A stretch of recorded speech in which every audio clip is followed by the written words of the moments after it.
जय हिंद दोस्तों। एक भ्रांति फैलाई गई कि माउंट आबू पे एक हवन होता है, हवन से 4 राजवंशों की उत्पत्ति होती है। यह जानकारी हमें कहाँ से प्राप्त होती है? तो इतिहासकार जो उस समय के जो इतिहासकार हैं, चंद्रबरदाई, अपनी पुस्तक पृथ्वीराज साहसों में लिखते हैं कि माउंट आबू पे एक हवन होता है, ऋषि मुनियों को बुलाया जाता है और एक हवन होता है, उसमें 4 राजवंशों की उत्पत्ति होती है।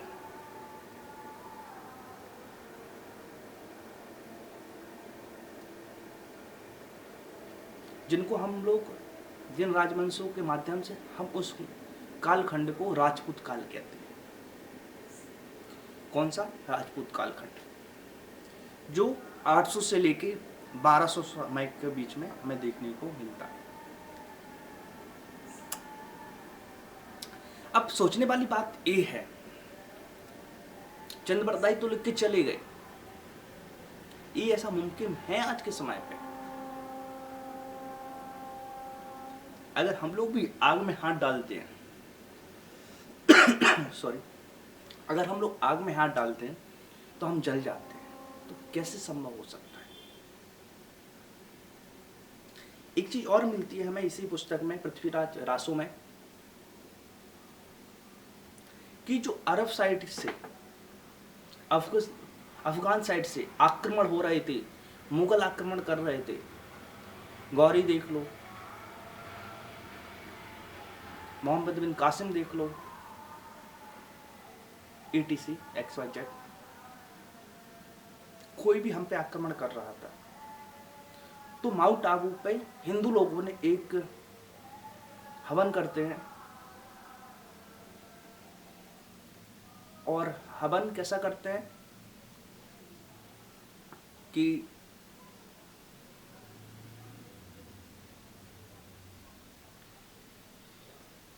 हवन होता है और 4 राजवंशों का उत्पन्न होता है।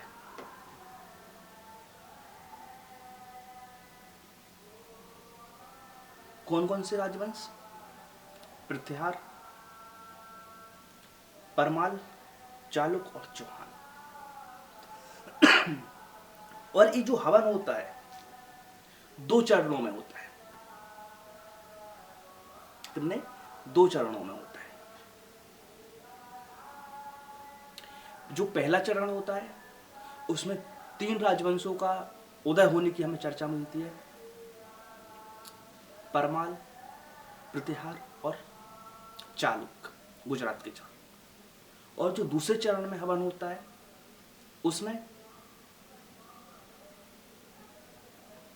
हमें चौहान वंश के बारे में जानकारी मिलती है कि जब चौहान वंश आया और तो पूर्ण तरीके से जो अफगानिस्तान वाले, अफगान, अरब या तुर्की, उस साइड के जो हम पे आक्रमण कर रहे थे, उनको चौहानों ने रोका।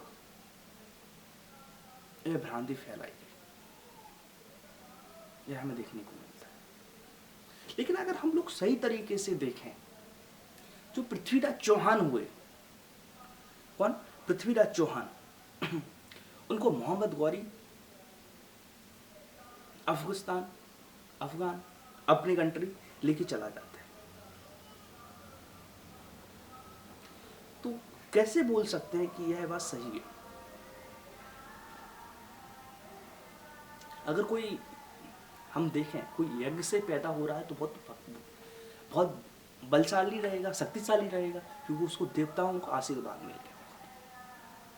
लेकिन हम और देखें तो हम अपने बुंदेलखंड के इतिहास से जोड़ते हैं चौहान वंश को, तो कहा जाता है कि आलाउदद, जो महोबा के सेनापति थे, परमाल वंश के सेनापति थे, उन्होंने इनको हराया और इनकी जो पुत्री थी उनका विवाह परमाल के जो लड़के थे उनसे कराया। तो कहीं ना कहीं ये भ्रम तो फैलाया गया है, लेकिन कहाँ तक सही है कहाँ तक गलत है इसकी जानकारी हमें स्पष्ट रूप से प्राप्त नहीं होती।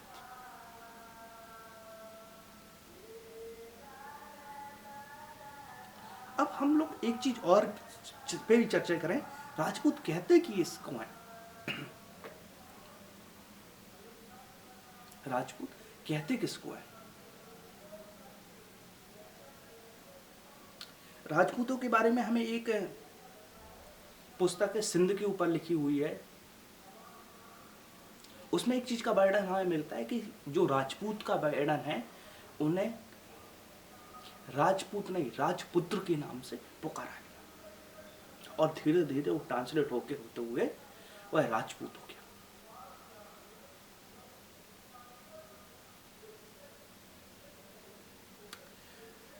इस प्रकार हमें देखने को मिलता है। अब हम और देखें तो राजपूत होते कौन है, इनका ऐतिहासिक वर्णन क्या है? तो इतिहास में हमें कई जगह अलग अलग लेखों का अलग अलग मतों में हमें जानकारियां प्राप्त होती हैं। कोई कहता है जो राजपूत है, तो कोई कहता है जो राजपूत हैं ये शकों के तथा कुषाणों के वंशज हैं।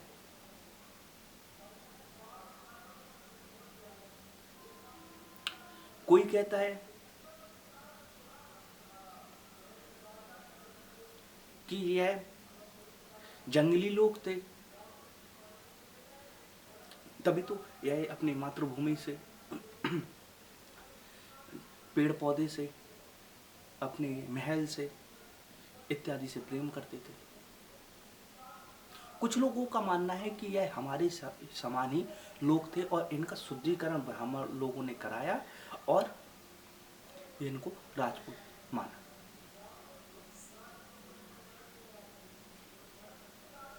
क्योंकि उस समय पे देखा तो गौरी,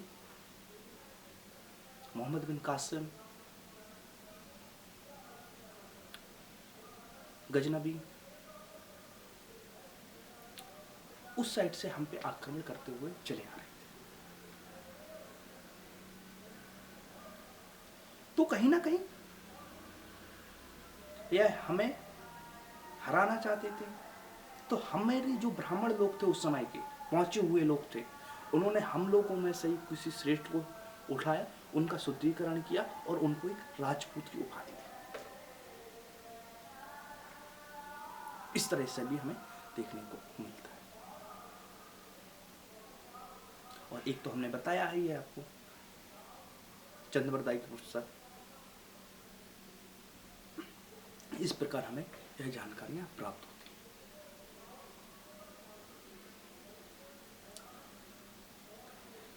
हम लोग एक एक करके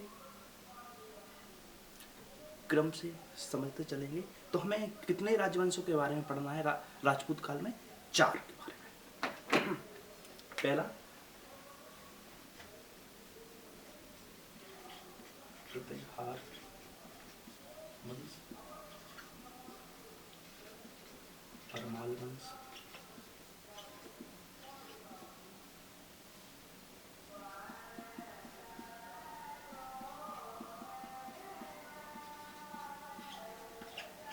चालुक्य वंश और चौहान वंश।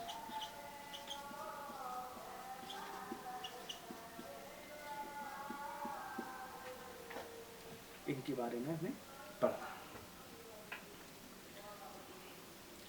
चौहान को ही हम लोग सोलंकी वंश भी कहते हैं।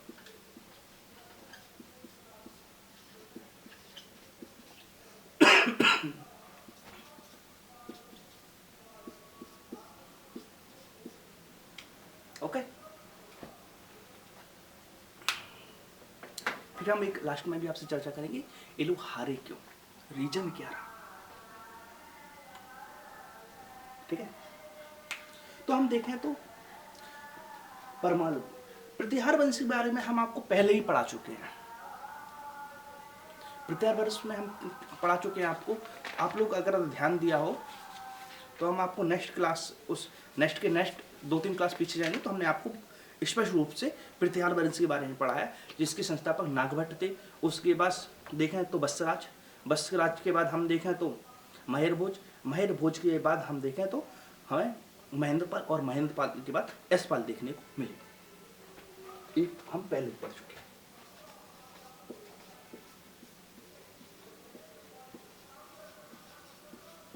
अब हम लोग ध्यान देंगे परमाल वंश पे, जो हमारे लिए वेरी इंपॉर्टेंट है। जो परमाल थे, इन्होंने अपनी राजधानी या क्षेत्र देखें तो इन्होंने अपने मालवा को बनाया। क्षेत्र कौन सा था इनका? मालवा था। और जो इसके संस्थापक हैं उपेंद्र, प्रथम शासक कह लें तो उपेंद्र। कौन है प्रथम शासक? हमें देखने को मिलते हैं उपेंद्र, लेकिन इन्होंने ज्यादा खास काम नहीं किया। इसके बाद हमें राजा भोज देखने को मिलते हैं इस वंश में। राजा भोज, ठीक है। और इन्होंने अपनी राजधानी धारा नगरी को बनाया। इन राजधानी क्या बनाया? राजधानी धारा नगरी।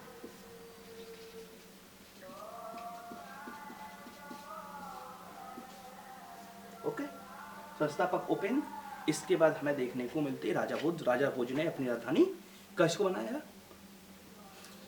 धारा नगरी को। और जो संस्कृत का प्रमुख केंद्र था उस समय, किसका? संस्कृत का प्रमुख केंद्र था उस समय। इस प्रकार हमें इसकी जानकारी मिलती है। तथा इन्होंने एक विशाल सरस्वती मंदिर का भी स्थापना कराई थी नगरी में, जो धारा नगरी है वहां पे। किसकी? सरस्वती मंदिर की। और इनके समय पे ज्योतिष का जो ब्राह्मण लोग देखते हैं ना, ज्योतिष, जो राशियां मिला के नामकरण वगैरह करते हैं, इनके समय पे ज्यादा देखने को हमें मिला है। इसके बाद इस क्षेत्र पे दिल्ली सल्तनत काल का अधिकार हो गया। इसके बाद हम देखें तो चालुक, जो गुजरात के चालुक है, जो इसके संस्थापक हैं, तो कहा जाता है मूल राज है। कौन? मूल राज। और जो इनका क्षेत्र है गुजरात है। जो चालुक वंश था, सोलंकी वंश था, जिसको हम सोलंकी वंश कहते हैं, इनका क्षेत्र क्या था? गुजरात। वहीं पे ये बड़े। इसके बाद हम देखें तो इसी वंश में हमें भीम प्रथम देखने को मिलते हैं।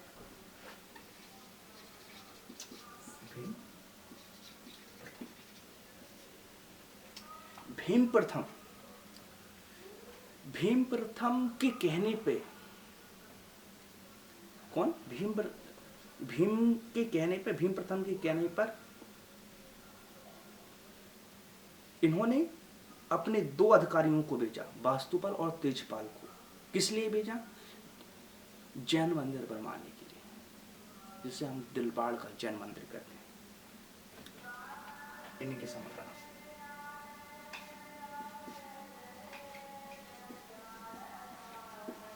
किसने बनवाया? वास्तुपाल, तेजपाल। इनके संरक्षण में यह मंदिर बना। ओके। और इनके सामंत कौन थे? सामंत भी पूछते हैं हमसे कभी कभी। बिल्सन, बिल शाह या बिल्सन। ओके। सामंत कौन? बिल्सन या बिल्सन, इनके सामंत थे। और इन्हीं के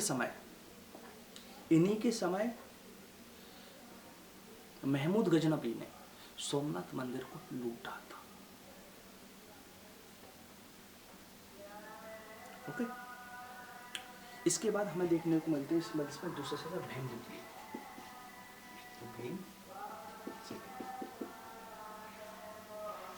भीम सेकंड को देखें तो भीम सेकंड ने 1178 में, कभी 1178 में 78 मोहम्मद गौरी को प्रथम बार पराजित किया। किसको? मोहम्मद गौरी को उन्होंने पराजित किया था।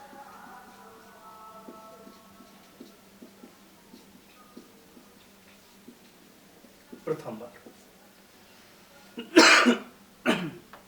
ओके, पहली बार पराजित किया। अच्छा, इस वंश पे भी दिल्ली सल्तनत काल का कब्जा हो गया, जैसे परमार वंश पे हुआ, इसको सोलंकी वंश पे। अब हम सबसे लास्ट में देखने को मिलते हैं ए वंश, चौहान वंश, सबसे इंपॉर्टेंट। इस वंश के बारे में हमें जानकारी मिलती है कि इस वंश का उदय जंगलों में हुआ। कहाँ हुआ? जंगलों में। माना जाता है कि जंगलों में इनका उदय हुआ या जंगलों में पले पुसे। और चंद्रबरदाई के अनुसार इनका सबसे लास्ट में उदय हुआ। इस वंश के संस्थापक तो हमें देखने को मिलते हैं, संस्थापक देखें तो कौन है? वासुदेव या वसुदेव, ठीक है, या फिर इनको ही सिंहराज के नाम से भी जानते हैं, ठीक है। उस टाइम में कब है सिंहराज? इनको ही सिंहराज के नाम से भी जाना जाता है। इसके बाद अणुरोज सबसे युग शासक माना जाता है इस वंश में।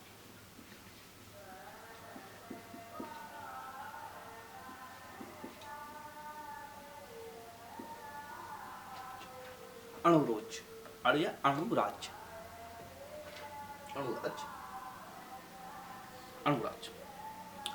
अणुराज के बारे में हमें जानकारी प्राप्त होती है। इनके दरबार में विक्रय और बिल्सन देव जैसे विद्वान रहते थे, और बिल्सन देव रहते थे, उन्हीं के एक नाटक संस्कृत नाटक हमें देखने को मिलता है, हरिकेली नामक एक नाटक हमें आता था पहले, अब तो नहीं आता है, तो हमें पहले देखने को मिलता था। और इन्होंने सर्वप्रथम चौहानों में महाराज की उपाधि धारण की। उपाधि क्या? महाराज की।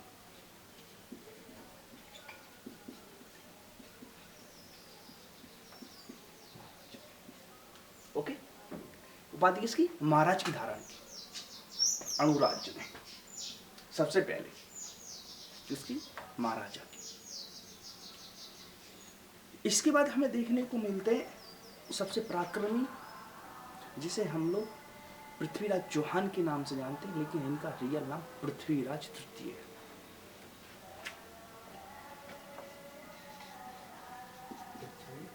पृथ्वीराज थर्ड। इसका मतलब इसके पहले और भी पृथ्वीराज हो चुके, तो एक गलत नहीं करना, कभी कभी आ जाएगा Prithviraj first, Prithviraj second, Prithviraj third, तो हमें ऑप्शन पे पृथ्वीराज थर्ड मानना है, ठीक है। चौहान नहीं देता है, समझ में आया? ठीक है। पृथ्वीराज चौहान के बारे में हम लोग एक पढ़े तो पृथ्वीराज चौहान के दरबार में बहुत सारे विद्वान रहते थे। जयानक, चंद्रबरदाई, विश्रू, बागीश्वर, ठीक है, और विद्यापति गौड़, आशाधर और पृथ्वी भट्ट आदि विद्वान इनके दरबार में हमें देखने को मिलते हैं। और पृथ्वीराज को रण पिथौरा भी के नाम से जानते हैं, ये भी याद रखना, कई बार पूछ लेते हैं रण पिथौरा किस कहते हैं, पृथ्वीराज को। लिखना क्या,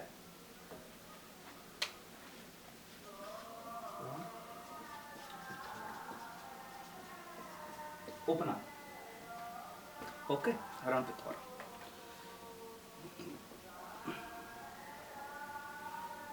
इनके माता पिता की बात करें तो इनके पिता सोमेश्वर थे, पिता का क्या सोमेश्वर नाम था, और माता का नाम कपूरी देवी था। पिता सोमेश्वर, माता कपूरी देवी। जो माता थी इनकी त्रिपुरी की, जो मध्य प्रदेश में त्रिपुरी था उस समय, त्रिपुरी की कलचुली राजा की राजकुमारी थी कपूरी देवी, ओके। और चंद्रवरदाई ने पृथ्वीराज रासो ग्रंथ इन्हीं के दरबार में लिखा, ऐसी हमें जानकारियां प्राप्त होती है। और इसी में हमें 3 युद्धों की भी जानकारी प्राप्त होती है। यहां लिखा है नीचे कौन कौन सा, 1191, 1192 और कौन सा 1194।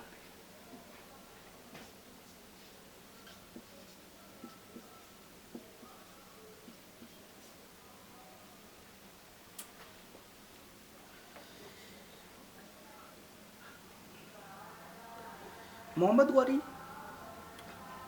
देखा तो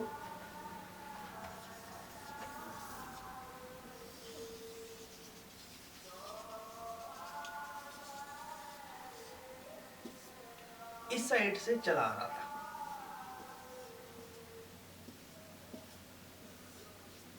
और इनका जो राज्य है हमें इस साइड देखने को मिलता है, पृथ्वीराज का।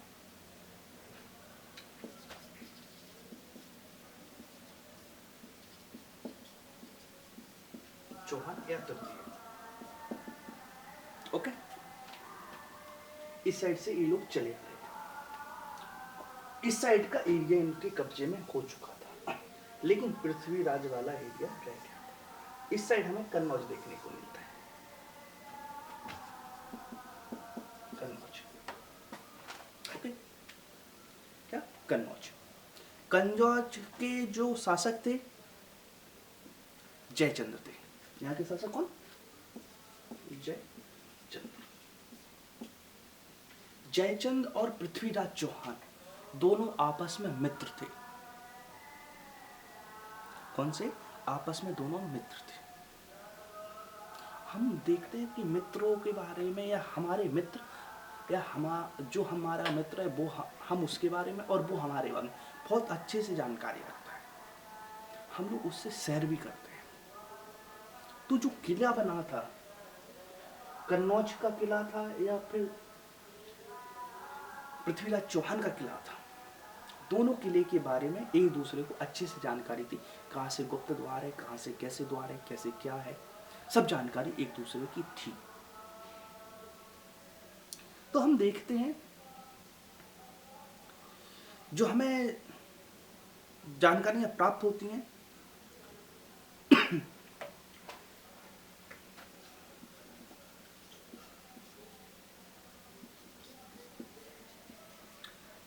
(1191) का समय आता है, दोनों सेना तराई के मैदान में आती हैं, क्योंकि गौरी चाह रहा था कि इस एरिया पे हम कब्जा कर लें, इस साइड हम कब्जा कर लें, लेकिन पृथ्वीराज चौहान इनको बार बार कहता था कि तो हमारे क्षेत्र पे कब्जा नहीं करो, लेकिन गौरी चाहता था कब्जा कर, इसलिए 1191 में तराइन के क्षेत्र में, कहां गए, तराइन के क्षेत्र में दोनों सेना आमने सामने आती है। एक साइड गौरी है, एक साइड हम देखें तो पृथ्वीराज और जयचंद। और इसमें युद्ध में पृथ्वीराज विजय होती है, जीतते हैं, और ये हारता है और ये भाग जाता है। पृथ्वीराज चौहान उसको माफ कर देते कि तुम जाओ। इसके बाद अगली साल यह फिर अपनी सेना लेके आता है। कौन? गौरी।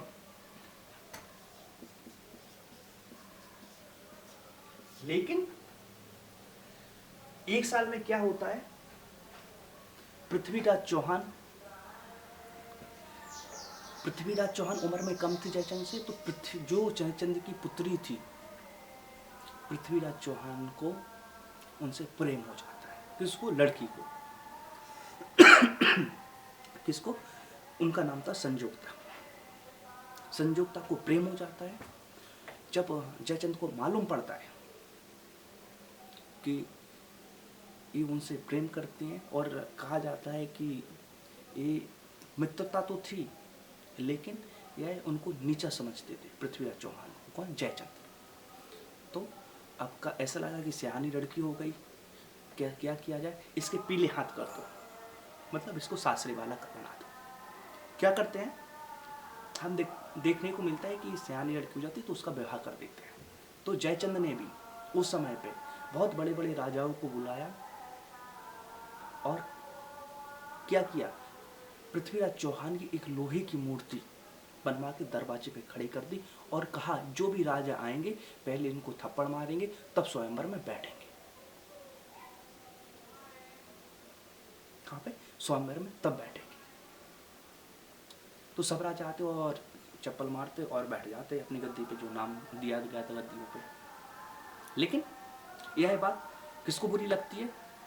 संजुक्ता। तो किसको? संजुक्ता उनसे प्रेम करती है। संजुक्ता एक पत्र लिखती है और भेजती है किसको? पृथ्वीराज चौहान को, कि महाराज आपसे मैं प्यार करती हूँ, प्रेम करती हूँ, आप हमारा हरण कर लो। तो पृथ्वीराज चौहान आते हैं और संजुक्ता का हरण करके लेके चले जाते हैं। इसलिए जब यहाँ पे गौरी खड़ा है तो गौरी का साथ कौन दे देता है? जयचंद। जयचंद दे देता है। और यहाँ पृथ्वीराज,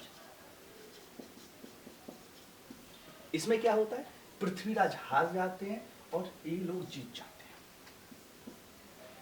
ठीक है, इसीलिए कहते हैं कि अपनी कोई भी जानकारी कितना भी सगा रहा है उसको कभी नहीं देना चाहिए। इसलिए ही कहा गया है कितना भी खास रहे कुछ भी। अब सुनो, लास्ट आता है, क्या होता है, पृथ्वीराज को पकड़ के अफगान ले जाते हैं, उधर मार डालते हैं। इसके बाद हमें 1194 में एक युद्ध और देखने को मिलता है, चंद्रवरदाई का।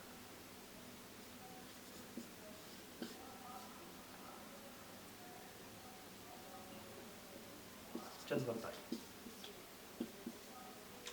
इसका चंद्रवरदाई का या चंद्रवार,